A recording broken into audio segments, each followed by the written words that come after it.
Hi. In this segment, input from the field, which is on page 156 of In Search of Christian Freedom. Ray talking about whether or not the Watchtower leaders actively seek out the so-called anointed from other areas of the world to find out what they're thinking and feeling. Mm-hmm. Ray says in 1976, after the reorganization of the then existing headquarters administration, 3 separate series of meetings were held in Brooklyn with groups of men invited in from the field to offer expressions on a wide range of subjects relating to the spiritual feeding and activity of the witnesses. The groups, each of about 100 men, were composed respectively of representatives from branch offices, then traveling overseers from throughout the United States, and finally a group of selected congregational elders, also from the United States. In inviting them to these exceptional gatherings, no consideration, preference, or for that matter even any thought was given toward selecting men professing to be of the anointed. Governing body members and others conducting the discussions generally had no knowledge of who was or who was not of the anointed. Very, very few actually were. That simply was not treated as a factor of any importance. Each year, through its service committee, the governing body plans and arranges zone visits, in which governing body members and certain others individually travel to various countries and make official visits to branch offices. Each branch office around the world is to be served annually in this way. The program for such visits is revealing. As a governing body member, when conducting such a zone visit, I was expected to talk to and hear from a number of persons. In some countries, the number of witnesses might run into the tens of thousands. So as zone overseer, who were those I was to focus on and listen to? In most circumstances, each day I would meet with the Branch Bethel family, the staff of the branch operation, for the morning text discussion. I received a table listing of all members of the branch staff, and each morning certain of these were assigned to make comments on the daily Bible text.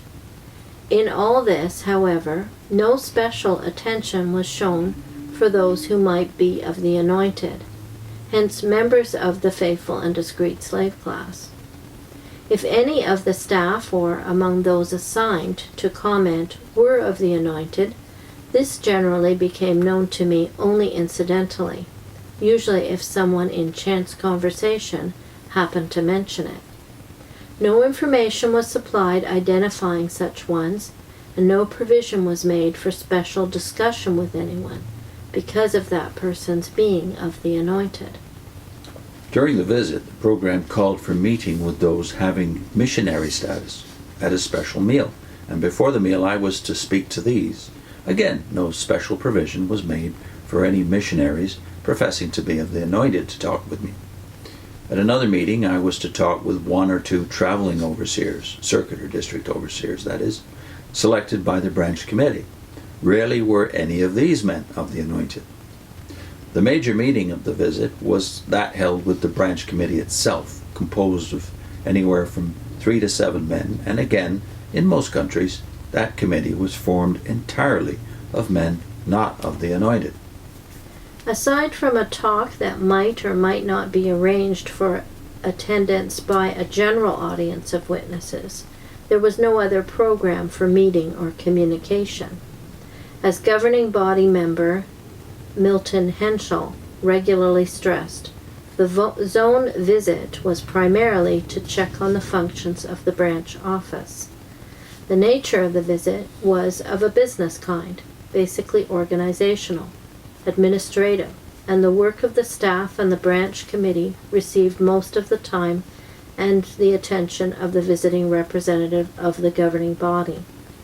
Any expression of interest in the thoughts, scriptural views, or concerns of the anointed was simply not part of the agenda. If the great emphasis placed in published statements in the Watchtower and other sources on a faithful and discreet slave class composed today of 8,800 persons, to whom the reigning King Christ Jesus has entrusted the oversight of all his belongings, if that great emphasis were indeed genuine and meaningful, certainly the zone visit to every country would have as a prime feature a meeting of the visiting governing body member with these anointed ones of the collective slave class. The governing body is said to act as spokesman for all these anointed ones. How can it speak for them unless it knows accurately what they are thinking? One would expect the governing body to be keenly and intensely interested in their thoughts on any and all spiritual matters, on teachings, and on the way the preaching activity is carried on.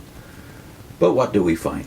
Provision is made for the visiting governing body member to talk with branch committee members, branch staff members, traveling overseers, and missionaries, often given financial help for traveling to the location for their meeting, but no provision is made for communication with the anointed members of the faithful and discreet slave class. If the claimed importance of this class had any true substance, the governing body would have lists from each country of those of that faithful and discreet slave class the body is said to represent. Instead, the only lists of names they do have are of those who are members of the organization's corporations, such as the Watchtower Bible and Tract Society of Pennsylvania, or members of branch office staffs, or of men in traveling overseer positions. Not one's being of the anointed, but organizational position is the factor determining what names are listed, with any happening to be of the anointed being placed in among the names of non-anointed persons serving in the same capacity. When on a few occasions the governing body decided to select additional members for the body, these lists were the only ones we had from which to extract names of anointed men who might be candidates for the governing body membership. Yet the names of probably 95% of the anointed are not found on these lists. Well, just reading this, you're disillusioned, but you kind of ask, well, wouldn't Ray gradually at least be disillusioned as he watched this, as he saw this very regularly being the way the organization sets up and the way the writing committee proceeds? It's just like a corporation. Yeah. This is a business model. This is not what you'd expect of the world's only theocracy. And I do think all these things probably, it's like inch by inch, made an impact on his decision to leave. I think it usually doesn't happen all in wham bam, like a sudden realization. It's usually a gradual discerning of, well, that kind of bugs me, or that doesn't seem quite right, that doesn't sit right. And it accumulates. That was how it was for us. It was an accumulation of factors that just did not seem to fit the picture properly. Well, if that's the case in terms of international input from the anointed, so-called, what about the input from anointed at the headquarters in Brooklyn? In the next segment, input from anointed at headquarters.